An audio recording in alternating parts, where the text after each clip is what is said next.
দর্শক সবাইকে আমন্ত্রণ জানাচ্ছি আমাদের নিয়মিত আয়োজন আরআইসিএল জনতন্ত্র গণতন্ত্রের সাথে আছি বাবু কামরুজ্জামান। এই অনুষ্ঠানে আমরা কথা বলি সমসাময়িক রাজনীতি, অর্থনীতি এবং সমসাময়িক ঘটনার বিশ্লেষণ পর্যবেক্ষণ তুলে ধরবার চেষ্টা করি। রাজনীতির গতি প্রকৃতি কোন পথে আসলে যাচ্ছে বাংলাদেশ, তারই পর্যবেক্ষণ তুলে ধরবার একটা প্রচেষ্টা। আজকে আমরা মূলত আলোচনা করতে চাই রাজনৈতিক ঐকমত্য, সংস্কার ও নির্বাচন। আমরা জানি যে শেষ পর্যন্ত বাংলাদেশের যে নতুন পরিবর্তিত বাংলাদেশের কথা আমরা বলছি, যে আকাঙ্ক্ষা তৈরি হচ্ছে, সেই আকাঙ্ক্ষায় কিন্তু একটা গণতান্ত্রিক ভিত তৈরি করা, অর্থাৎ মানুষের মুক্তি, মানুষের জন্য যে গণতন্ত্র, সেই গণতন্ত্রের চর্চা করা, সেই পথে হেঁটে যাওয়া এবং সুশাসিত যে গণতান্ত্রিক শাসন ব্যবস্থা সেটি আগামী দিনে ফিরে আসবে। সেই জন্য প্রয়োজন আসলে রাজনৈতিক ঐকমত্য। সেই রাজনৈতিক ঐকমত্যের জায়গায় আসলে আমরা কত দূর অবস্থান করছি, এসব বিষয় নিয়ে আসলে আমরা আজকে কথা বলতে চাই। আজকে আলোচনার শিরোনাম রাজনৈতিক ঐকমত্য, সংস্কার ও নির্বাচন। এই প্রশ্নকে সামনে রেখে আমরা আজকে স্টুডিওতে দুজন অতিথিকে পেয়েছি। আমরা পরিচয় করে দিচ্ছি। আমাদের সঙ্গে রয়েছেন শামসুজ্জামান দুদু, ভাইস চেয়ারম্যান বিএনপি, স্বাগত জানাচ্ছি আপনাকে। আমাদের সাথে আছেন নাজমুল হক প্রধান, সাধারণ সম্পাদক বাংলাদেশ জাসদ, স্বাগত জানাচ্ছি নাজমুল হক প্রধান। আমরা শুরুতেই শামসুজ্জামান দুদু আপনাকে দিয়ে শুরুটা করতে চাই। আমরা দেখছি যে সংসদের পাশাপাশি স্থানীয় সরকার নির্বাচনেরও একটা প্রস্তুতি চলছে। প্রধান উপদেষ্টা আজকেও সেটার একটা আভাস দিলেন। অন্যদিকে আমরা গতকাল দেখেছি যে প্রেস সচিব কিন্তু একটু বলেছেন এক পর্যায়ে গিয়ে যে যদি আমরা কোনো রকম সংস্কার ছাড়াই অর্থাৎ না চাই, তাহলে ডিসেম্বরের মধ্যে নির্বাচন হয়ে যেতে পারে। আমরা যদি আসলে নামকাও আসতে যদি কিছু একটা করে কোনো রকম করতে চাই, এরকম একটা অভিব্যক্তি তিনি প্রকাশ করেছিলেন। তো মোটা দাগে আমরা আসলে মনে করেন কিনা যে রাজনৈতিক ঐকমত্যের যে জায়গাটি আসলে থাকা উচিত, সেটি পরিবেশটা আছে এবং ডিসেম্বরের মধ্যে আমরা আসলে নির্বাচনে চলে যেতে পারি? এই প্রশ্নটা দিয়ে যদি শুরু করি। জি, আপনাকে ধন্যবাদ।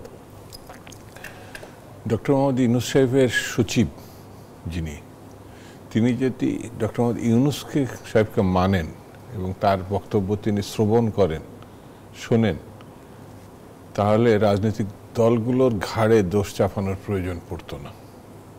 ডক্টর ইউনূস নিজেই বলেছেন এই বছরের শেষ, আর না হলে 26-এর প্রথম, তো তাহলে ডিসেম্বর অথবা জানুয়ারি। তো ডক্টর ইউনূস সাহেবের যে সচিব এত কাছে থাকেন, তিনি এই কথা বলার পরে তিনি 26-এর জুনের কথা বলেছিলেন এর আগে এই কথা বলার, মানে ম্যাক্সিমাম সেটার। হ্যাঁ, জি। তো উনি ঘোড়া ডিঙিয়ে ঘাস খাওয়ার মতো একটা পরিস্থিতি করেছিলেন। ডক্টর মোহাম্মদ ইউনূস যেখানে বলছেন বছরের শেষে আর নাহলে নতুন বছর প্রথমে, ডক্টর মোহাম্মদ ইউনূস বলছেন, তিনি আবার এটাকে টেনে 6 মাস আরো বাড়ায় নিয়ে গেলেন। যখন রাজনৈতিক অঙ্গন থেকে বিভিন্ন মিডিয়া থেকে তাকে এ ব্যাপারে কথাবার্তা বা সমালোচনা যাই বলার পর তিনি এখন ইদানিং আবার রাজনৈতিক দলগুলোর উপরে দোষ চাপিয়ে, যদি রাজনৈতিক দল চায় সংস্কার না হোক অথবা কম হোক, তাহলে ডিসেম্বরের, এটা রাজনীতি বা তার আগেও হতে পারে, সেটাও বলেছেন। হ্যাঁ, তো এটা ডক্টর ইউনূস সাহেব নিজেই এটা বলেছেন। তো ওনার আমার মনে হয় যে প্রচার মাধ্যমে থাকার বড় খায়েশ না, বিষয়টা সেরকমও নয়। প্রয়োজনের গণমাধ্যম কর্মীরা যখন যান, ডক্টর ইউনূস যেহেতু নিয়মিত কথা বলেন না, তার হয়ে হয়তো তিনি কথাগুলো বলেন। বিষয়টা আমি কি আপনাকে বোঝাতে পারছি কিনা? জি না, আমি বুঝতে পেরেছি। সচিব সাহেবের কোনো আত্মীয়? না না, নিশ্চয়ই। আমি প্রশ্নটি করেছি যে এটা তার রুটিন ওয়ার্কের অংশ থেকেও তো তিনি এটা করে থাকতে পারেন না। তিনি প্রধান উপদেষ্টার সচিব, উপদেষ্টার বক্তব্য তিনি বহন করবেন। তিনি বলতে পারতেন যে ডক্টর মোহাম্মদ ইউনূস যেটা বলেছেন, তিনি পরে আমার সঙ্গে সংসদে নিয়ে আলোচনায় বলেছেন 6 মাস পরে হতে পারে, অথবা ডক্টর মোহাম্মদ ইউনূস সাহেব যেটা বলেছেন স্পষ্ট করে বলতে পারেন নাই ডিসেম্বরের কথা। তার তো একটা ধারণাই দিয়েছেন। জি, ডক্টর ইউনূস তো ধারণা না, স্পষ্ট করে বলেছেন, এটা তিনি বলেছেন। আবার আমি বলার পর আপনি যেমন ডক্টর মানে সচিব সাহেবের পক্ষ অবলম্বন করেন। না, এটা পক্ষ না, আমরা আলোচনা করছি তো এখানে। আপনি মাইন্ড করেন না, আপনি যখন এই চেয়ারে বসবেন তখন একজন আলোচক, আর ওখানে যখন থাকবেন তখন সূত্রধর। আমি সেটাই করছি যে সূত্রধর আপনি প্রশ্নটা করছেন, আমি যেটা বলবো সেটা আপনাকে নিয়ে, তাহলে আর কি আপনি মনে করেন যে এটা ঠিক না, এইভাবে বলতে পারেন। সচিবের পক্ষ অবলম্বন করে যখন বলবেন তখন আপনি একজন আলোচক। না, আমি আসলে এখানে পক্ষ অবলম্বন করে আপনাকে প্রশ্নটি, আপনি দ্বিমত করতে পারেন। আমি যখন ধরে ফেলেছি যে আপনি মানে আমার কথা পছন্দ অপছন্দ থেকে বেশি সচিব সাহেবের পক্ষ অবলম্বন করাটা শ্রেয় মনে করছেন, করতে পারেন মেবি। নাহলে সচিব তো খুব ক্ষমতাবান ব্যক্তি, তাও আবার প্রধান উপদেষ্টা সচিব, করতেই পারেন। না হলে তো ক্ষমতা যে খুব আপেক্ষিক সেটা সবাই তো বুঝতে পারছেন। এখন আমি কেন আপনার কথা যাচ্ছি, আমার কথা আপনি সন্তুষ্ট না। আমি যদি স্পষ্ট করে বলার পরেও যদি আপনি মনে করতেন যেটা ধরা অথবা না ধরা, তাহলে আমাদের প্রধান ভাইয়ের কাছ থেকে বের করার চেষ্টা করতেন। কিন্তু আপনি সরাসরি ডিপেন্ড করছেন সচিব সাহেবকে। নিয়মিতই গণমাধ্যমে কথা বলছেন, সেটা থেকে আমি বললাম, সেটা তো ভেঙে চুরে বললাম আপনাকে। এর বাইরে তো নতুন কথা বলার দরকার নাই তো।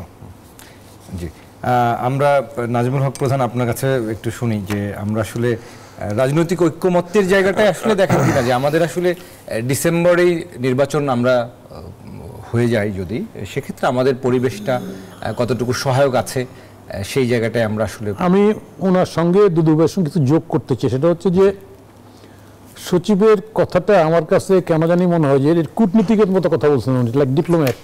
উনি এই কথাটা আমি ডিপ্লোম্যাটের মতো এরকম বলছি, ডিপ্লোমেসি এটা কি, যে এটা ডিসেম্বরের মধ্যে হয়ে যাবে যদি কম সংস্কার চান, আর যদি তাহলে আমরা দিয়ে দেবো, আর যদি একটু বেশি সংস্কার চান তাহলে তাহলে এটা জুন পর্যন্ত চলে যাবে, তাই না? তাহলে এটা ডিপ্লোমেসির মতো কথা। তার মানে রাজনৈতিক দল কি সংস্কার চাচ্ছে না? এটা উনি উনি উনি মানে কি বলে যে এই ভাষা ওনার এটা ঠিক হয় নাই। উনি বলতে পারতেন এটা যে আমরা ডিসেম্বর মধ্যেই করবো, তো আরও একটু সময় বেশি লাগতে পারে, দ্যাট মাইট বি, তাও ধরে নিতাম যে ইট ইস নর্মাল একটা উনি প্রেজেন্টেশন ওনার উপর। ফলে আমার কাছে এই কথাটা কূটনীতিকের মতো কথা মনে হয়েছে। এক দ্বিতীয় কথা হচ্ছে যে বাংলাদেশে আমাদের সমস্যাটা কি, বাংলাদেশে এটা আন্দোলন তো শুধু এবারই হয় নাই, আমরা এই ধারায় আন্দোলন করতে করতে, এই ভোটের আন্দোলন করতে করতে দেশ স্বাধীন হয়ে গেছে, যেটা এখন বলে অনেকে, তাই না? যে শেখ মুজিব চায় না, বা বঙ্গবন্ধু চায় না, ইত্যাদি অনেক কথা বলে না। তো ভোট জেতার পরেও ক্ষমতা দেয় না, এটা বাস্তবতা, যুদ্ধ করতে হয়েছে। এবং দেশ স্বাধীনের পরেও গভর্নমেন্টও আসলে 73 সালে যে ভোট হয়েছে সেই ভোটটাও কিন্তু জনগণ তার আওয়ামী লীগই জিততো মেজরিটি সিট, সত্য, অল্প কিছু সিট বাইরে যেত, কিন্তু জেতা সিটগুলো দেয় নাই, এটাই বাস্তবতা, হয় নাই। ডাকসু সহ ভোট আমরা করতে পারি নাই। এবং এরপরের ইতিহাস তো সবারই জানা, আমরা এরশাদের বিরুদ্ধে একসঙ্গে একটা আন্দোলন করলাম, এরশাদ গেল, তারপর একটা ভোট ভালো সুষ্ঠু হয়েছে, তারপরে তত্ত্ব বইছ। এবং শেখ হাসিনার সাথে ভোটটাকে এমন করে নতুন করে উনি ব্র্যান্ডেড করলেন যে ভোট নামটা থাকে, ভোট রাতেও করা যায়, যখন করা দেয় নিজেই করা দেয়, আমি দামিও করা দেয়। এই অবস্থায় আমরা চাচ্ছি কি আসলে জনগণ, আমাদের দেশের জনগণ চায় যে, আমরাও চাই যে কীভাবে এনশিওর্ড হব যে জনগণ তার ভোটের মধ্য দিয়ে সরকার পরিবর্তন করবে। এই যে একটা ভোটের জন্য যে এত লঙ্কাকাণ্ড হয়ে যাচ্ছে, এবং যিনি ক্ষমতা রাবণ হয়ে যাচ্ছেন, সংস্কার দরকার এইটার, যে কেউ রাবণ হবে না। আজকে জনগণের মধ্যে কিন্তু এই কোশ্চেন তো আসছে, যিনারা কি ভোট দেবেন, আসছে, কিন্তু থাকবেন না তো এরকম কেন আসছে? কারণ জনগণ ভোট চায়, কিন্তু আমরা যারা রাষ্ট্র পরিচালনা করেছি বা করছি, তাই না, আমরা ভোটের প্রতি সেরকম আস্থাবান না। একটা রাজনৈতিক দল ভোটের মাধ্যমে যিনি ক্ষমতায় যান, ওনাকে অবশ্যই জনগণের চাহিদা পূরণের জন্য সংস্কার করতে হয়। উনি গতানুগতিক শাসন করতে পারে না। আপনি দেখবেন বিএনপির 15-16 বছর ক্ষমতায় ছিল না, বিএনপিও কিন্তু আজকে আলিরিয়া সাহেবের আমি সাক্ষাৎকার শুনলাম, বলছে একটা প্রধানমন্ত্রী দুবারের বেশি হবে না। তো বিএনপি তো তারা কিছু বলে দিচ্ছে যে না, প্রধানমন্ত্রী 2বারের বেশি হবে না। আমি বলছি তার মানে একটা দল, তাকে ডে টু ডে প্রতিনিয়ত তাকে জনগণের সম্মুখীন হতে হয়, জবাবদিহি করতে, ফলে সে তার সংস্কার কাজটা করে। সংস্কার কাজটা এরকম না যে জনগণ একদম চায় না আপনি এটা করে দিলেন, নো। সংস্কার জনগণের আকাঙ্ক্ষার মধ্যেই আসছে আমাদের এখানটায়, যে আমরা এমন একটা ব্যবস্থা চাই যে ব্যবস্থায় পাবলিক ভোটের মধ্য দিয়ে তার সরকারটা পরিবর্তন করবে। সে আমাদের প্রতিবেশী দেশ ইন্ডিয়া, একই সঙ্গে আমরা 47 সালে আজাদি লাভ করছি বা স্বাধীনতা লাভ করছি, বা সেপারেশন বলে, বুঝছেন না, বা পার্টিশন বলে, ওইসি।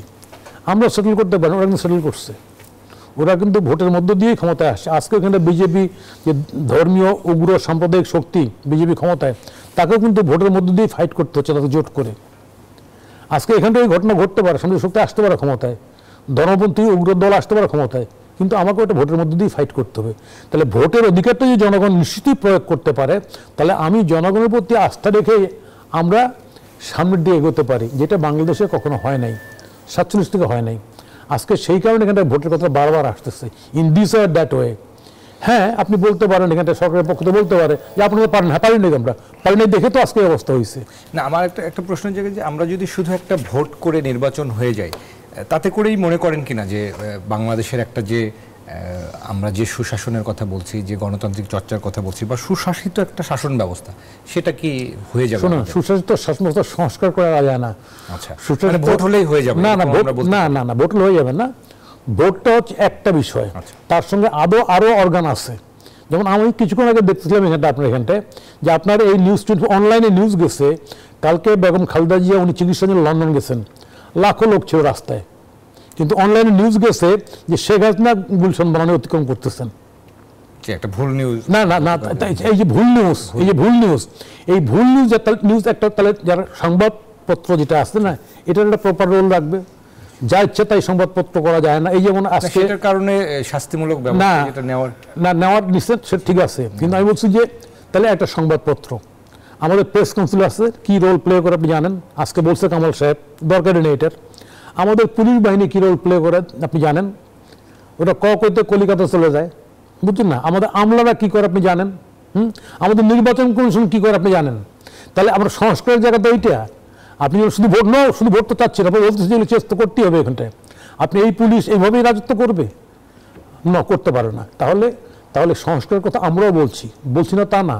এবং শেখ হাসিনা যখন বহাল ছিল, তখন এই যে দাবিটা উঠছে যে আপনি রিজাইন করে ভোট হবে, আপনার জন্য ভোট হবে না, দিস ইজ একটা এক সেন্সে একভাবে এটা সংস্কারের প্রস্তাব যে নো, আপনাকে একটা ভিন্ন মডেলে যাইতে হবে। উনি বলছে, ওনাদের লোকরা বলছে কি কিয়ামত পর্যন্ত হলেও আর কেয়ারটেকার গভর্নমেন্ট হবে না, ধরে নেন। তার মানে প্রতিনিয়ত সংস্কারের দাবিটা, নতুন দাবিটা আসছে। এখন এগুলিকে বর্তমান সরকারের দায়িত্ব, যেহেতু উনি একটা দায়িত্ব পেয়েছে বর্তমান সরকার, আমাদের সবারই মত আছে, আমরা সমস্ত দল, আন্দোলনকারী, কম আন্দোলন করছি, বেশি করছি, সবাই মিলে বলছি সরকারকে যে আপনি সংস্কারগুলি করে আপনি ভোটটা নিশ্চিত করেন। কিন্তু জনগণের মধ্যে যদি সন্দেহ বিশ্বাস তৈরি হয় যে ভোটের মধ্য দিয়ে সরকার পরিবর্তন হবে না, অথবা এটা ডিলে হবে, যেমন এটা এই অনাস্থাটা তৈরি করেছে সরকারের পক্ষ থেকে। একজন উপদেষ্টা বলছেন যে বাকি 4 বছর তো আছে, 4.5 বছর আমরা অর্ধেক ক্ষমতায় থাকবো, বিভিন্ন কথাবার্তা বলছে, যার কারণে আজকে জনমনে এই সন্দেহটা হয়েছে যে আসলে সংস্কার নামে এরা কালক্ষেপণ করবেন কিনা। সেই কারণে বারবার কথাটা আসছে। আমরা যারা রাজনীতি করি, যারা দলকারি, ছোট করি, বড় করি, আমাদের প্রতিটা মুহূর্তে জনগণকে অ্যালার্ট করার প্রয়োজন আছে আমাদের, যে আমরা কীরকম ভোট চাই, কত তাড়াতাড়ি চাই, কত সংস্কার চাই, এটা বলতে হবে আমাদেরকে। আমরা যদি না বলি, তাই না, তাহলে এটা এক ধরনের কি বলবো, জনগণের সঙ্গে এটা লুকোচুরি খেলার মতো হয়ে যায় আর কি। যাক, তা আমরা আশা করছি সরকারের উদ্দেশ্য আছে, আমাদের রাজনৈতিক শক্তি যারা মাঠে যারা আছে, আমরাও চাই যারা লুটপাট করছে, ব্যাংক লুট করছে, হত্যাকাণ্ড করছে, এদের শাস্তি হোক। আপনি খেয়াল করেন তো, এরশাদের মতো একটা অবৈধ শাসক জেনারেল, যিনি ক্ষমতা দখল করছে, দল গঠন করছে, সেই দলটাও কিন্তু জনগণের আন্দোলনের কাছে নতি স্বীকার করছে। এই সাম্প্রতিককালে বলতেছি, ওনাদের আমলে 48 জন হত্যা হয়েছে বা শহীদ হয়েছে। সে ডক্টর মিলন, সাজান সিরাজ থেকে শুরু করে, শ্রমিক তাজুল থেকে শুরু করে না মারা গেছেন 48 জন। সেই লোকটা রিজাইন করার মতো সাহস দেখাইছে এবং উনি 6.5 বছর একটা জেল খাটছে। আর আন্দোলনের জনক বলে শেখ হাসিনা, আওয়ামী লীগ, সেই আওয়ামী লীগের নেত্রী পদত্যাগ করে দূরের কথা, সামান্য আন্দোলনের প্রতি একটা কি বলে, একটা আন্দোলনের কাছে মিনিমাম নতি স্বীকার করতে পারেননি, উনি মাইরে শেষ করতে চাইছেন এবং প্রায় 2000-এর মতো লোক হত্যা করছেন। এরশাদ তাহলে বাংলাদেশের রাজনৈতিক ইতিহাসে সবচেয়ে জঘন্য দল হচ্ছে আওয়ামী লীগ এবং সবচেয়ে জঘন্য শাসন হচ্ছে শেখ হাসিনার শাসন। এটা ইতিহাসে থাকবে, এটাকে অ্যাভয়েড করে যাওয়ার কোনো উপায় নেই। ফলে সেই শাসনের পুনরাবৃত্তি বাংলাদেশে কেউ কখনোই চায় না। আমরা ডেফিনেটলি চাই এই সমস্ত অকামের শাস্তি হোক, হত্যাকাণ্ডের শাস্তি হোক এবং এদের বিচার হোক। এবং এই যে কালো শাসন যেটা, এটা হিস্ট্রিতে বলেন যেখানটাই এখানে থাক, এটা আজীবন মুক্তিযুদ্ধের মতো। আমরা এটাকে ফেলে দিতে চাই না, এটা থাক, যাতে করে আমরা এটা দেখে ভবিষ্যৎ আমাদের যারা রাজনীতি করবে তারা যাতে মনে করতে পারে যে না, এটা শাসন না, এটা ভালো শাসন দিতে হবে। জি, অনেক ধন্যবাদ নাজমুল হক প্রধান। আসবো আপনার কাছে আবারও সামনে। যেমন দুদু, আপনার কাছে যে প্রশ্নটি রাখতে চাই যে প্রধান উপদেষ্টার দিক থেকেও বলছেন যে তারা নির্বাচনের একটা প্রস্তুতি নিচ্ছেন, যেহেতু সংস্কার পদক্ষেপগুলো নিয়েছেন। মনে করেন কিনা যে যেটি নাজমুল হক প্রধানও বলছিলেন যে সংস্কারের নামে কালক্ষেপণ একটা পরিস্থিতি বা শঙ্কা থেকে যায়, তো সরকার কি আপনাদের কোথাও মনে হয় যে সংস্কারের নামে কালক্ষেপণ হচ্ছে বা সেটি ধীর হচ্ছে, এরকম মনে করেন কিনা? বাস্তবে কি 5 মাসের মতো উল্লেখযোগ্য সেই ধরনের কোনো ঘটনা আমরা প্রত্যক্ষ করিনি। আমাদের সরকার এটা বিএনপি বা অন্যান্য রাজনৈতিক দলের সরকার, আন্দোলন সংগ্রামে সকলেরই আসলে সকলেরই সরকার। সেই বিবেচনায় এই সরকারের ভালো মন্দটা আলোচনা করা, দৃষ্টি দেওয়া, দেখা, এটা সবারই দায়িত্ব। কারণ সবার নিজস্ব একটা রাজনীতি আছে, প্রত্যাশা আছে, স্বপ্ন আছে। প্রথম কথা হচ্ছে যে এই সরকারের মানুষের ভোট, ভাত, কর্মসংস্থান, নিরাপত্তা এসব যদি আলাদা আলাদা করে আমরা চিন্তা করি, কতটা আমরা প্রত্যক্ষ করছি, কতটা আমরা দেখছি। বাজার খুব একটা সরকার নিয়ন্ত্রণে নাই, মানুষের প্রত্যাশা অনুযায়ী একটা বড় অস্বস্তি আছে। আইন শৃঙ্খলা পরিস্থিতি আশানুরূপ এটা বলা যাবে না। তারপরও আমরা মনে করি এই সরকারের যদি তারা সঠিক সিদ্ধান্তটা নিয়ে এগোতে পারে তাহলে একটা কাজ করবে। আমরা কখনো মনে করি না এই সরকার চলে যাক, পদত্যাগ করুক, এতে আরেকটি রাজনৈতিক শূন্যতার তৈরির সম্ভাবনা আছে। তাহলে পরে আপনার সোফানে উঠতলি পর প্রথম দ্বিতীয় সিঁড়িতে আপনার পা দিতে হবে, তো সেটি যদি সম্ভব না হয় তাহলে আপনি নিচেই দাঁড়িয়ে আছেন। যেমন রাজনীতি দলগুলো কেউ বলেনি ওই সময়ের মধ্যে ইলেকশন যৌক্তিক, আমাদের পক্ষ থেকে বলেছে যৌক্তিক সময়ের মধ্যে, অথবা অন্যান্য রাজনীতিক কেউ সংস্কারের বিপক্ষে কথা বলে নাই। সরকার যেমন সংস্কারের কথা বলছে না, কেউ বলে নাই। প্রয়োজনীয় সংস্কার সমাধান করে বা শেষ করে একটি গ্রহণযোগ্য মানুষের কাছে ফ্রুটফুল একটা নির্বাচন দিক, এই কথাটাই কিন্তু বিশেষ করে আমার দল মনে করে। এবং আমরা প্রত্যাশা এখনো করি যে কথার জাল তৈরি না করে, যেমন নির্বাচন কমিশন হয়েছে, একটা ভালো পদক্ষেপ, যে আইনের আওতায় হোক না কেন এটা করা গেছে। এই নির্বাচন কমিশন কি আগের নির্বাচন কমিশনের মতো কাজ করবে না আলাদা কোনো ভিন্নতা, এটা আবার নির্বাচন কমিশনের সিদ্ধান্ত নিতে হবে। নির্বাচন কমিশনের যে আইন আছে সেটা ভারতের থেকে শক্তিশালী, কিন্তু আগের যে 3-4টা নির্বাচন কমিশনার আমরা দেখেছি, সরকার যা বলে সেটাই সে করে। তারা কিন্তু কোনো বিচারের মুখোমুখি হয় নাই। এত বড় অপরাধ, এত হত্যাকাণ্ড, এত ভয়ঙ্কর শাসন, আমার বিবেচনায় অন্যদের যেমন দায় আছে তার থেকে সবথেকে বেশি দায় হচ্ছে এই নির্বাচন ব্যবস্থা ধ্বংস করার ওই গত নির্বাচন কমিশনারগুলো। এদের আইনের আওতায় তো দূরে থাক, সামান্য লোম স্পর্শ করার ক্ষমতা এই সরকার দেখায় নাই, আলোচনাতেই আনে নাই। তাহলে সংস্কার যে কথাগুলো আমি বলছি নির্বাচন কমিশনে, এরা যদি ওই রকম গা ভাসিয়ে দেয় তাহলে তো কিছু হবে না। তো এরা তো জানে, কারণ গত 3টে নির্বাচনের কিছু হয় নাই। তাহলে এরা যদি শেখ হাসিনার মতো সরকার বা নির্বাচন ব্যবস্থা অক্ষুণ্ণ রাখে তাহলে কি সেটা সংস্কারের মধ্যে পড়বে কিনা? যদি তাৎক্ষণিকভাবে তাদের আইনের আওতায় মানে নির্বাচন ব্যবস্থা ধ্বংস করার প্রশ্নে আনা যেত, কালকেও যায়, তাহলে নির্বাচন কমিশন বুঝতে পারবে যে এটা ঘটনার মুখোমুখি হতে পারে। ওগুলো তো খারাপ চরিত্রের লোক না। সর্বশেষ যে নির্বাচন কমিশনার এর আগে গেছেন, উনি কিন্তু পদত্যাগের আগে বলেছেন এখানে কেয়ারটেকার ছাড়া ভালো নির্বাচন সম্ভব নয় বলে গেছে। তার মানে উনি দলীয় সরকারের অধীনে যে নির্বাচন করছেন সেটি যে ভালো নির্বাচন না, পক্ষান্তরে কিন্তু এটা স্বীকার করছে, সে স্বীকারোক্তি দিছে। অন্য দুটো তো তা বলে নাই, বরঞ্চ অন্য দুটা তাদের কৃতকর্মকে সঠিক মনে করছে। সেই জন্য সংস্কার তো এই জায়গাটায় প্রথম দরকার ছিল। আর সরকার এবং অবস্থার পরিবর্তন আমার কাছে যেটা মনে হয়, জনগণ এখন অনেক যে কোনো সময় থেকে অ্যাক্টিভ এবং সচেতন, তারা তাদের অধিকার প্রয়োগ করতে চায়। আমি যদি এখন না দিই তাহলে তারা প্রয়োগ করবে কি করে? এদেশে যখনই সুযোগ পাইছে ভোট দেওয়ার, তখন কিন্তু সে সিদ্ধান্ত নিতে ভুল করেনি আমার বিবেচনায়। সেই জন্য আমার কাছে মনে হয় যে এই সরকার যত দ্রুত সিদ্ধান্ত নিতে পারবেন জটিলতা তত কমবে। আর মানে নির্বাচন ব্যবস্থার বাইরে যত আমরা সময় ক্ষেপণ করব, তত এই দেশে সিন্ডিকেট বলেন বা অপরাজনীতি বলেন বা অর্থনৈতিক যেসবগুলো আছে না, এই যে যেমন আপনি দেখেন কি ভয়ঙ্কর একটা অর্থনৈতিক লুটপাট হয়েছে আমাদের। মানে সরকার প্রথমে একটা আশা আলো জাগাইছে এবং আমরাও বিশ্বাস করছি, এখনো বিশ্বাস করি ডক্টর মোহাম্মদ ইউনূস ব্যক্তি হিসাবে সারা দেশে না সারা বিশ্বব্যাপী তার একটা প্রভাব আছে, তার একটা পরিচিতি আছে। সেই ব্যক্তিত্ব প্রজ্ঞা যদি তিনি ব্যবহার করে ওই টাকাগুলো উদ্ধার করার উদ্যোগ নিতেন, উনি শেষ করবেন এমন না, কিন্তু একটা জায়গায় আনা সম্ভব হতো বলে অনেকে মনে করে, আমিও মনে করি। কিন্তু ওই ধরনের ফুটবল দু একটা কথা খালি আসছে, কিন্তু সিদ্ধান্ত কমিশন গঠন বা কাউকে রাষ্ট্রদূত বা কাউকে ব্যবহার করার উদ্যোগ নিছেন, এটা আমার চোখে পড়েনি। তাহলে মোটা দাগের নির্বাচন এবং দুর্নীতির মোটা দাগের কোনো সংবাদ আমরা সামনে পাচ্ছি না। তো এতে যদি মানুষের ভিতরে কোনো কারণে হতাশার সৃষ্টি হয়, তাহলে সরকারের জন্য দেশের জন্য ভালো কিছু বয়ে আনবে না, এটা আমার কাছে মনে হয়।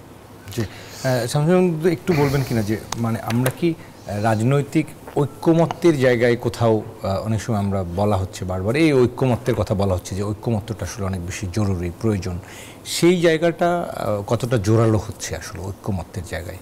না, ঐক্যমত্য আমার মনে হয় ফ্যাসিবাদের বিরুদ্ধে যে ঐক্যমত, গণতান্ত্রিক শাসন ব্যবস্থায় ফিরে যাওয়ার যে ঐক্যমত, শান্তি শৃঙ্খলা প্রতিষ্ঠা, নির্বাচন ফিরিয়ে আনা, এই যে ঐক্যমত, মানুষের সপক্ষের যে ভূমিকা, আমার মনে হয় সকল রাজনৈতিক দল এখনো পর্যন্ত এক জায়গায় আছে। কিছু কিছু ক্ষেত্রে কিছু কিছু মন্তব্য, এটাকে বড় করে দেখার কিছু নেই, কারণ প্রতিটা রাজনৈতিক দল তো মানুষের হয়ে কথা বলে, মানুষের জন্য রাজনীতি করে। তো মানুষ যদি খারাপ থাকে, যেমন তার পেটে ভাত না থাকলে বা শ্রমিকের যদি কাজ না থাকে, বেকার সমস্যা যদি চোখের সামনে কিলবিল করে ঘুরে বেড়ায়, তো রাজনীতির দলগুলো তো একটু বলবে, এটা না বলার তো কিছু নেই। তো বিবেচনাই যে প্রধান যেটা কথা বললো, যে এখন এত বড় একটা ঘটনার পরেও যদি কোনো সংবাদ মাধ্যমে আসে শেখ হাসিনা এইভাবে গুলশান অতিক্রম করছেন, যতই আমি এটাকে তাৎক্ষণিক অবহেলা মনে করি না কেন, ব্যবস্থা নেই। এই যেমন রেলওয়ের কমলাপুর স্টেশনেও এই ধরনের ঘটনা আমরা প্রত্যক্ষ করছি। তো এখনো পর্যন্ত এটাকে যদি আমার তুচ্ছ তাচ্ছিল্যের ভিতরে নেই, আছে না, তা আমার মনে হয় যে এটা স্বাভাবিক বা সুস্থতার লক্ষণ না। তো এ থেকে বেরিয়ে আসতে হবে। তো অর্থাৎ স্বাভাবিকতা নেই আর কি আপনি বলছেন। যে আমরা নাজমুল হক প্রধান আপনার কাছেও আসবো রাজনৈতিক ঐক্যমত্য এবং সংস্কারের বিষয়ে সুনির্দিষ্ট প্রশ্ন নিয়ে, কিন্তু তার আগে আমাদের একটা বিরতি নেওয়ার সময় হয়েছে, বিরতি থেকে ফিরে এসে আমরা কথা বলতে চাই। দর্শক, RICL জনতন্ত্র গণতন্ত্রে আমরা আজকে কথা বলছি রাজনৈতিক ঐক্যমত্য সংস্কার নির্বাচন নিয়ে। আমাদের সঙ্গে শামসুজ্জামান দুদু, ভাইস চেয়ারম্যান বিএনপি, এবং একই সঙ্গে নাজমুল হক প্রধান রয়েছেন, সাধারণ সম্পাদক বাংলাদেশ জাসদ। আরও কথা বলবো একটা বিরতির পর, আশা করি আমাদের সঙ্গেই থাকবেন। দর্শক, বিরতির পর আবার স্বাগত RICL জনতন্ত্র গণতন্ত্রের সাথে আছি বাবু কামরুজ্জামান। আজকে আমরা কথা বলছি রাজনৈতিক ঐক্যমত্য সংস্কার এবং নির্বাচন নিয়ে। আমাদের সঙ্গে রয়েছেন শামসুজ্জামান দুদু, রয়েছেন ভাইস চেয়ারম্যান বিএনপি, আরও একবার স্বাগত জানাচ্ছি। আমাদের সঙ্গে রয়েছেন নাজমুল হক প্রধান, সাধারণ সম্পাদক বাংলাদেশ জাসদ। নাজমুল হক প্রধান, আপনার কাছে আসতে চাই। আমরা রাজনৈতিক ঐক্যমত্য এবং সংস্কারের বিষয় নিয়ে কথা বলছিলাম, অনেকগুলো ঘটনা প্রবাহের মধ্যে রয়েছে। আমরা ছাত্রদের আলোচনায় যদি যাই, অথবা আমরা দেখেছি যে শাহবাগ ব্লকেট কর্মসূচি আবার নতুন করে দেয়া হলো। আমরা বিডিআর সদস্যদের পরিবারের তাদের মুক্তির দাবিতে আবার একটা নতুন করে আন্দোলন আমরা দেখছি। সার্বিকভাবে আসলে এই চলমান ঘটনা প্রবাহের বাইরে গিয়ে একটু যদি ছোট্ট করে একটু বলেন যে আমরা রাজনৈতিক দলগুলো নির্বাচনের বিষয়ে এবং সংস্কারের প্রশ্নে তাদের ঐক্যমত্যের জায়গাটা আসলে কতটা জোরালো এখন রয়েছে? যে সরকার প্রথম থেকে প্রায়োরিটি ঠিক করার ক্ষেত্রে আমার ধারণা সরকারের ক্ষেত্রে দুর্বলতা আছে, যার কারণে এই ধরনের ইস্যুগুলি আসতেছে। এগুলি সলভ করা এই সরকার পারবে না। সরকার প্রায়োরিটি ঠিক, যেমন আমি বলি কি, যেমন সরকার পলিথিন বন্ধ করতে গেছে, ফেল করছে। সরকার রিক্সা উদ্যোগ করতেছে, ফেল করছে। সরকার সংস্কারের জন্য জনপ্রশাসনের একটা প্রস্তাব দিচ্ছে, ফেল করছে। কোন জিনিসটা জনগণের চোখে লাগছে সরকার সেটা তো আগে দেখবে। যেমন ধরুন হত্যাকাণ্ড চোখে লাগছে, যেমন ধরুন 18 সালের নির্বাচন, রাতে ডিসি এসপি মিলে সব মিলে সিল দিয়ে আগে ভরাই ফেললো, চোখে পড়ছে। যারা প্রার্থী ছিল বিএনপির, মুভ করতে পারে না, এলাকা বের হতে পারে নাই। আমি অনেকদিনকে পার্সোনালি চিনি, ফোন করছি, বাসা তো বেরোতে পারে না, এদিক দিয়ে গেলে পুলিশ ঘোরা, এদিকে যান, এদিকে গেলে এদিকে যান, করছে এগুলি। তাহলে এই যে মোটা দাগে যে কাজগুলি করছে, সেগুলি যদি সরকার যদি লোকেট করতো যে আমি এগুলি আগে সর্ট আউট করবো, তাই না, তাহলে কিন্তু এই ধরনের ইস্যুগুলি আসতো না। পাবলিক বুঝতো যে না, গভর্নমেন্ট আসলে একটা প্রাইম টাস্ক হিসেবে এগুলি করতেছে। এই মৌলিক জায়গা হচ্ছে এইটা করার ক্ষেত্রে রাজনৈতিক দলগুলি সরকারকে সহযোগিতা বা সমর্থন করেছে, কিন্তু সরকার আরও অনেক এরিয়া, আরও অনেক জায়গাটা বিস্তৃত করার কারণে সরকার আসলে কোনটা প্রায়োরিটি এইটা সরকারের কাছে আমার ধারণা এখনও ইট ইজ ইন কনফিউশন। আমি বলে নেই আপনাকে, সেটা হচ্ছে যে এই যে আজকে ধরুন বিডিআর হত্যাকাণ্ড নিয়ে সেখানটায় গভর্নমেন্ট একটা কমিটি করছে, কি করবে, একটা রিপোর্ট দেবে, তাই তো রিপোর্ট দেবে, এটা তো 5 মাস পরে নিতে হবে, কি জন্য পুনঃতদন্তের কথা বলেছেন, সেটা 5 মাস পরে কেন? আমি বলছি যে সরকারের 1 মাস সময় ছিল কোনটা করবে তা ঠিক করার, তা সরকার প্রতিদিন একটা নতুন রাস্তা তৈরি করছে। তাহলে আমার কাছে মনে হচ্ছে এই ক্ষেত্রে সরকারের মূল উদ্দেশ্যটা ব্যাহত হয়ে যেতে পারে। আমি বলছি না যে এগুলি করব না, কি সরকার করছে নাকি সরকারের কাছে আবার দাবি দেওয়া নিয়ে অনেকেই আসছেন, তার মানে সরকারটা খুব দুর্বল সরকারের কাছে দাবি দেওয়া তুললেই সরকার বলতে পারে, দিতে পারে। কেন ওই সরকার এটা দুর্বল জানা, সরকার যে প্রথম যে প্রায়োরিটি ঠিক করে নেই, জনগণ বুঝতেছে না যে আমার চাকরির জন্য এখন বললেও করবে। আপনি যেমন ধরেন এখানটায় সরকারের পক্ষ থেকে এই যে আপনার কথা আসছে, এই যে বিসিএস প্রশাসনে প্রশাসন বিভিন্ন আমাকে বাদ দিচ্ছে না, বাদ দিয়ে আবার বলছে কি ওরা আপিল করতে পারবে। আপনি কেন বাদ দিলেন? আপনি এই যে আপনার যে সমস্ত সাংবাদিক, আমি যে সাংবাদিক যে শুধু লুকায় গেছে, পলায় গেছে, যারা খারাপ কাজের সঙ্গে যুক্ত, অর্থ বৃত্ত লুট এবং যারা হত্যাকাণ্ডের সমর্থন করছে, এটা বাদ দিয়ে আপনি অসংখ্য সাংবাদিক আওয়ামী লীগের পক্ষে কাজ করছে বা আওয়ামী লীগ করছে, সবাই একটি সংখ্যা বাতিল করতে হবে নাকি? সবাইকে মামলা ঢুকাইতে হবে নাকি? আপনি কোনটা করবেন সেটাই তো হচ্ছে কথা। যেমন আপনি বিচার করতে চাচ্ছেন, আপনি ইয়েস, আমরা মনে করি, যেমন যদি বলেন আমাকে জিজ্ঞেস করেন যে এটা বিচার, 1 বছরের মধ্যে 20-30 জনের বিচার হয়ে যাক, যারা মূল্য, তারপরে কন্টিনিউ করুক। আপনি না 600 লোকেরও বিচার করবো আমি আগে, তাহলে তো হলো না। রাখলেও তো আবার বলা হচ্ছে যে স্বৈরাচারের দোষরদেরকে রেখে এটা না, স্বৈরাচারের দোষর কোনটা? স্বৈরাচারের দোষর ভাই, স্বৈরাচারের দোষর তো গ্রেড আছে, তো আপনি সব গ্রেডেই ধরবেন তা তো না। তো আপনার স্বৈরাচারের দোষর কারা পলিসি মেকিংয়ে কারা সাহায্য করছে, সহায়তা করছে, সেইটা আর সিপাহীকে এক জিনিস হলো নাকি? যেমন ধরেন 3টা হত্যাকাণ্ড হয়েছে, আমি বলি সাধারণ মিস্ত্রি, আমি সিরিয়াসলি বলার কারণে আমাকে অনেকে ফোন করছে, নারায়ণগঞ্জে একটা হত্যাকাণ্ড হয়েছে, পুলিশ গুলি করে মেরে দিয়েছে, পয়েন্ট ব্ল্যাঙ্ক, প্রথম আলোর নিউজ। ব্রাউনবাড়িয়া হয়েছে, নর্মাল মিস্ত্রি, সরকার উৎখাত মিছিল, বিএনপি মিছিল মেরে দিচ্ছে। আপনার ভোলায় তো মামলা করছে, একদিন পর দেখলাম 5 মাস পরে ওই পুলিশটাকে ধরছে, ওই যে ইটটাকে, নারায়ণগঞ্জটাকে। আমি বলছি কোনটা প্রাইম হবে, এটা তো ওইটা না করার কারণে ঘটনাগুলো ঘটতেছে। তো এগুলো ফার্স্ট প্রায়োরিটিতে চলে যাবে, তো এগুলি তো অধিকারের জায়গাগুলো আসলে এটাই হচ্ছে পরিষ্কার না। মানে সরকারের এক্ষেত্রে অনভিজ্ঞতা হইতে পারে, এটা কারণ, এটা মূল কারণ হইতে পারে।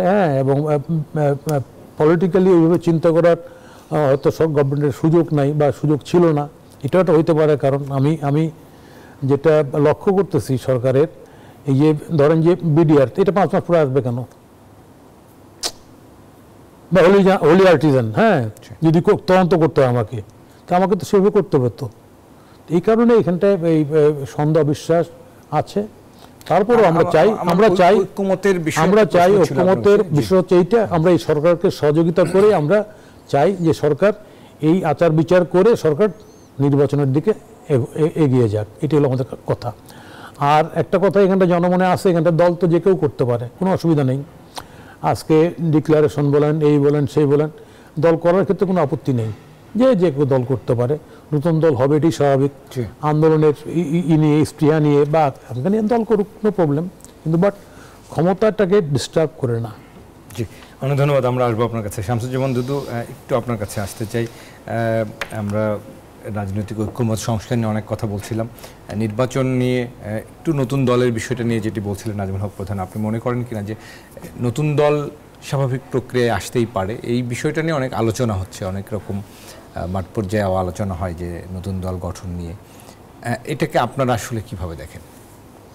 যে কোনো আন্দোলন পরবর্তীতে আন্দোলনের নেতৃত্ব দানকারী, যেমন 71-এর মুক্তিযুদ্ধের পরে কিন্তু যে দলটা করেন, যে দলের সেক্রেটারি, সেই জাসদের জন্ম কিন্তু স্বাধীনতা যুদ্ধের পরে। এবং আমি আগেও বলেছি যে ছাত্রলীগের মধ্যে বা আওয়ামী লীগের মধ্যে বিশেষ করে তরুণদের যে মেধাবী অংশটা ছিল, মানে যারা সত্যিকার ফ্রুটফুল রাজনীতিতে একটা নিজেদের দক্ষতা প্রমাণ করেছেন, বিশেষ করে মুক্তিযুদ্ধে যারা সরাসরি অংশগ্রহণ না, মানে মুক্তিযুদ্ধকে আওয়ামী লীগ যে পিছুটান দিয়েছিল, সেই পিছুটান থেকে যে একটা অংশ তাকে বাধ্য করছিল মুক্তিযুদ্ধে নিয়ে যাও, ইতিহাসের সাবজেক্ট, সেই অংশটাই পরবর্তীতে কিন্তু একটা রাজনৈতিক দল গঠন করেছিল মেজর জলিল সাহেবের এবং আসম আরবের।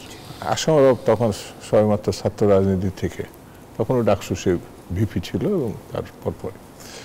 আমি সেই কথা কেন উল্লেখ করছি, যে কোনো আন্দোলন সংগ্রামের পরে একটা নেতৃত্বের অংশ, দেশপ্রেমের একটা অংশ বেরিয়ে আসে, 90-এ বেরিয়ে আসছে।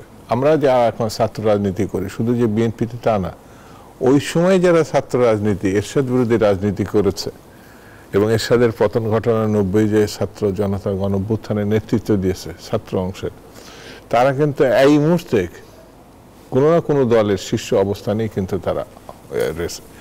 এখন যারা ছাত্র জনতার যে নেতৃত্ব 24-এ দিয়েছে, তারা একটি রাজনৈতিক দল গঠন করবেন, কিন্তু আমি ব্যক্তিগতভাবে অত্যাশ্চর্যের কোনো ঘটনা বলে মনে করি না। কিন্তু তাদের লক্ষ্যটা, তাদের হিসাবটা, তাদের দৃষ্টিভঙ্গিটা স্বাভাবিক কারণে অন্যরা জানতে চাবে। সেটি যদি আবার পরিষ্কার না হয়, যেমন বৈষম্য বিরোধী ছাত্র সংগঠন বা আন্দোলন, এটা কিন্তু সকল ছাত্র সংগঠনের একটা আমরেলার নিচে একটা জায়গা করছিল। এখন সেই জায়গাটা সবাই ছাত্র সংগঠনগুলো তার মতো করে এখন চলে গেছে। এখন ওখানে যারা মানে আছে, তারা বৈষম্য বিরোধী ছাত্র আন্দোলনকে একটা ছাত্র সংগঠনে রূপান্তরিত করতে পারে। আমি সেটাকে দোষ তো নাই, বরং আমি তাদেরকে শুভেচ্ছা জানাবো। কিন্তু রাজনৈতিক দল হিসাবে যে প্রস্তুতি, বিশেষ করে নাগরিক কমিটি সম্ভবত, তারা কিন্তু নিজেদেরকে রাজনৈতিক সংগঠন বলে দাবি করছে না যে আসবে, তারা প্রস্তুতি নিচ্ছেন। হ্যাঁ, তারা প্রস্তুতি নিচ্ছে, আসতে পারে। কিন্তু সমস্যা একটা হয়ে গেছে এই জায়গাটায়, যেমন ছাত্রলীগের কথা বা জাসদের কথা উল্লেখ করলাম না, তারা কিন্তু ক্ষমতার থেকে বিচ্যুত হয়ে এখানে 100 শেখ মুজিব সাহেব ছাত্রলীগের যে সম্মেলন, সেটা দুটো হয়, একটা সরাদ্দি উদ্যানে, একটা পল্টনে, আমি যতটা মনে করি। সেই জায়গায় শেখ মুজিবের প্রধান অতিথি কিন্তু দুই অংশই করেছিল। শেখ মুজিব পোস্টারে, সেখানে উনি সারোয়ার দিতে গেলেন, তখন স্বাভাবিক কারণে একজন শহীদের মা অথবা পিতাকে প্রধান অতিথি হিসাবে পল্টনে কিন্তু মানে সম্মেলন উদ্বোধন করা হয়েছিল। আমার কাছে স্পষ্ট হচ্ছে যে বিচ্যুতিটা তারা সঠিক রাজনীতি, ওখানে প্রথম বৈজ্ঞানিক সমাজতন্ত্রের কথা বলা হয় পল্টনে। তো আমাদের যারা আছে এরা কিন্তু সরকারের একটা অংশ হিসাবে মনে হচ্ছে, এবং সরকার প্রধানও ছাত্রদের সরকার বলেই বর্তমান সরকারকে তিনি উল্লেখ করেছেন। সর্বশেষ তিনি তার সচিব, ওই যে যখন জুলাইয়ের ঘোষণার কথা বলা হলো, তখনই সরকারের পক্ষ থেকে প্রথম এই বৈষম্য বিরোধী সিদ্ধান্তকে থেকে সরে আসলো সরকার, এই প্রথম। যে কারণে বৈষম্য বিরোধীরা যে দাবি তুলছিল যে কি ঘোষণা করবে, জুলাইয়ের ঘোষণা, সেটা তারা করে নাই, যে সরকারই করবে। আমার কাছে প্রশ্ন হচ্ছে যে তাদের প্রতিনিধি হিসাবে 2জন না 3জন মন্ত্রী এখানে আছে, তারা যদি একটা রাজনৈতিক দল গঠন করে, আমি বলবো সেই সাহসটা দেখাতে হবে যেটা জুলাই বিপ্লবে দেখিয়েছে তারা, সরকার থেকে পদত্যাগ করে রাজনীতিতে সরাসরি অংশগ্রহণ করা। কিন্তু এখানেও থাকবো, ওখানেও থাকবো, তখন বিতর্ক, বিতর্ক সৃষ্টি হওয়ার সম্ভাবনাটা বেশি হবে আমার মতে। সেই জন্য তারা এটা স্পষ্ট করতে পারে যারা ওখানে যাবেন, আর নতুন দল করবে, নতুন স্লোগান দিবে, নতুন দৃষ্টিভঙ্গি প্রকাশ হবে, এটা তো খুব ভালো। তো সেই জন্য আমার কাছে মনে হয় এক ধরনের জটিলতার মধ্যে তারা নিজেদেরকে রেখে দিচ্ছে, সেটাকে আরো স্পষ্ট করা উচিত। নিশ্চয়ই আমরা আপনার কাছ থেকে আরো জানতে চাইবো, বিশেষ করে আমরা যেহেতু একটা গতকাল একটা বহুল আলোচিত এবং ঐতিহাসিক একটা দিন দেখলাম, বেগম জিয়ার লন্ডন যাত্রা, এবং সেটাকে ঘিরে গণমাধ্যম, এবং এটা নিয়ে আমরা একটু জানতে চাইবো। জনমনে বা মাঠ পর্যায়ে অনেক রকম কথা বা আলোচনা হয়, সেটা নিয়ে আমরা একটু আপনার কাছে জানতে চাইবো। একটা বিরতি থেকে ফিরে আসি। দর্শক, RICL গণতন্ত্রে আমরা কথা বলছি রাজনৈতিক ঐকমত্য সংস্কার নির্বাচন নিয়ে। আরও কথা বলবো আরেকটা ছোট্ট বিরতির পর। আশা করি আমাদের সঙ্গে থাকবেন। দর্শক, আরো একবার স্বাগত। আরআইসিএল জনতন্ত্র গণতন্ত্রে কথা বলছি রাজনৈতিক ঐকমত্য, সংস্কার এবং নির্বাচন নিয়ে। আমাদের সঙ্গে রয়েছেন শামসুজ্জামান দুদু, ভাইস চেয়ারম্যান বিএনপি, স্বাগত জানাচ্ছি আরো একবার। সাথে রয়েছেন নাজমুল হক প্রধান, সাধারণ সম্পাদক বাংলাদেশ জাসদ।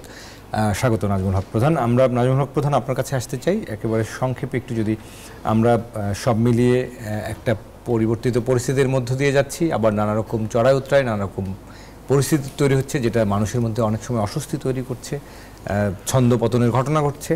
সব মিলিয়ে আসলে আমরা আমাদের, যদি অগ্রাধিকারের কথা বলছিলেন, সরকারের অগ্রাধিকার, এখন আসলে অগ্রাধিকার যে জায়গাটা কী হওয়া উচিত, এবং আমরা দেখছি সংসদের পাশাপাশি স্থানীয় নির্বাচনের একটা প্রস্তুতি চলছে, সেটাকে কিভাবে দেখেন?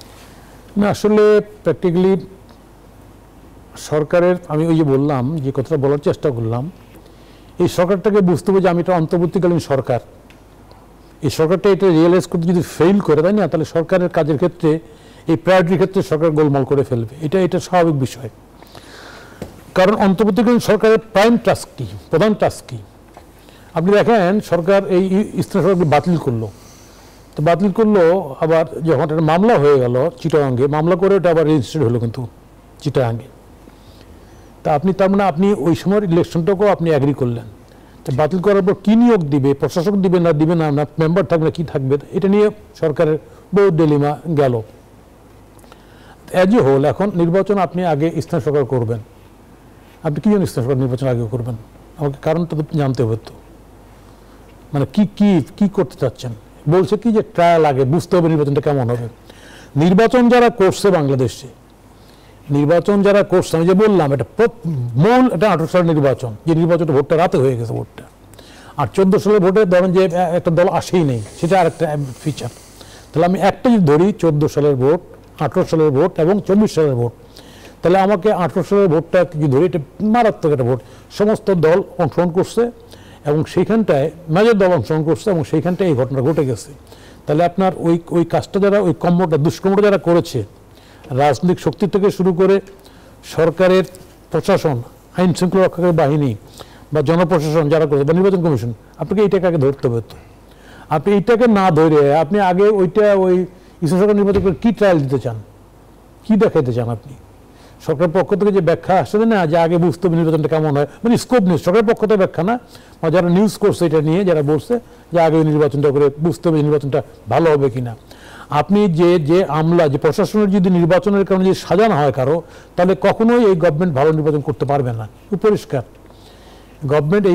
এই সরকার ভালো নির্বাচন করতে পারবে না, কারণ সরকারের তো প্রশাসনের উপর সে গ্রিপসেই নাই। আপনার যেমন ধরেন, আপনি এই যে প্রতিনিয়তই বিভিন্ন দাবি দেওয়া প্রশাসনের, এই যে আমলাতন্ত্র, সিভিল ব্যুরোক্রেট, আমরা দেখছি যে ওইখানটায় এটা সিভিল ব্যুরোক্রেসির এইখানটায় সমাবেশ করে একদম উপদেষ্টার অপসারণের কথা বলে ফেললো। তো ফলে নিজের সরকার তো দিন দিন নিজের তার শক্তিটা হারিয়ে ফেলতেছে এসব বলে। অনেক ধন্যবাদ নাজমুল হক প্রধান। আমাদের যেহেতু সময় স্বল্পতা, শেষ করতে হবে। শামসুজ্জামান দুদু, আপনার কাছ থেকে একটু শুনতে চাইব একই বিষয়ে শেষ করবার আগে, একই সঙ্গে একটু বেগম জিয়ার বিষয় নিয়ে যদি একটু বলতেন, যে তার পরবর্তী প্রসেসগুলো কি, বা পরবর্তী পরিকল্পনা আসলে কি, যেটা আসলে সাধারণ মানুষ পর্যায়ে হয়তো গ্রামের একটা চার দোকানে হয়তো একটা মানুষ আলোচনা করছেন যে বেগম জিয়া চলে গেলেন, তিনি কি আসবেন, কবে আসবেন, নাকি আসবেনই না, এরকম একটা বিষয় যদি একটু বলতেন। আপনার কথার সঙ্গে আমি দ্বিমত করছি না। এই জন্য এক ধরনের করা হয়েছে -2, যেটা 1/11-এর পর শোনা গিয়েছিল। অর্থাৎ এখানে বলা হয়েছে যে আগে তারেক সাহেব লন্ডনে আছেন, উনি লন্ডনে গেলেন, আসতে পারবেন কিনা, মানে এই ধরনের বিপক্ষে এক ধরনের কথা আছে। তা আমার বিবেচনায় সময়টা 1/11 আর বর্তমান সময় 24-এর পর একেবারে ভিন্নতর। ওনাকে সামান্যতম চিকিৎসাটার ক্ষেত্রেও যে ধরনের ভাষা ব্যবহার করেছে, মানে জেল থেকে বাসায় নিয়ে গেছে, বাসা তো জেলখানায় ছিল। উনি মাঝে মাঝে যেভাবে সাবেক প্রধানমন্ত্রী যিনি দাবিদার ছিলেন, তিনি যেসব শব্দ উচ্চারণ করে, মরে না কেন, মানে একজন প্রধানমন্ত্রী আরেকজন সাবেক প্রধানমন্ত্রী, কি ভয়ঙ্কর কথা। প্রতিদিন শুনি মরে না কেন। তো আজকে সেই প্রেক্ষাপট তো ভিন্নতর। এই সরকারের প্রধান তার বাসায় গেছে, তার সঙ্গে দেখা করছে, যেটা মানবিক বিবেচনায়, যেটা শেখ হাসিনা নিজেও করতে পারত। আমি নিজে বলছিলাম যে সব সমস্যার সংকট তার সঙ্গে দেখা করেন, তার সঙ্গে কথা বলেন, সংকট কাটবে। তার সঙ্গে কথা বলাটা বেগম জিয়া নয়, তিনি পার্টি চেয়ারপারসন, রাজনৈতিক দলের একটা প্রধান, সাবেক প্রধানমন্ত্রী।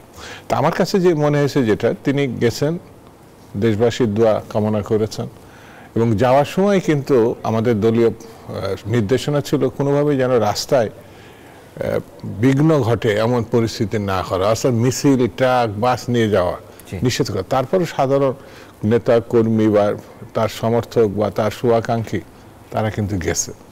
এর থেকে এটাই আমার কাছে মনে হয়েছে যে এই যে দীর্ঘ বিরতি, জেল জুলুম, তারপর তার অসুস্থতা, সব মিলায় তিনি এক ধরনের দৃশ্যে মানে মানুষের চোখের আড়ালে ছিলেন।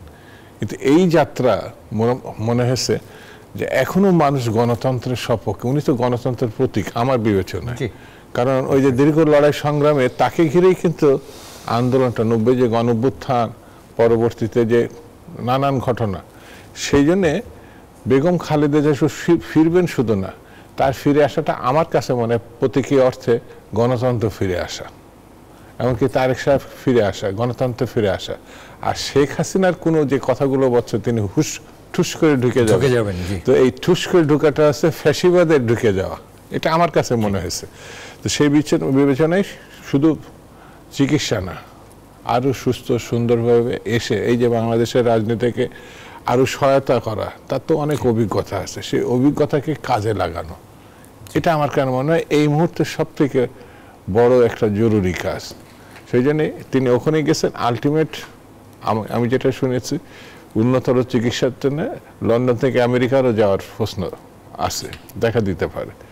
সব মিলিয়ে আমি এই অনুষ্ঠানের শেষান্তে এসে দেশবাসীকে তার পক্ষ থেকে, যেহেতু আমরা ছাত্র জীবনতে তার সঙ্গে, তিনি সুস্থভাবে আসুক, দেশবাসীর যে দোয়া আমরা সেটা প্রত্যাশা করি।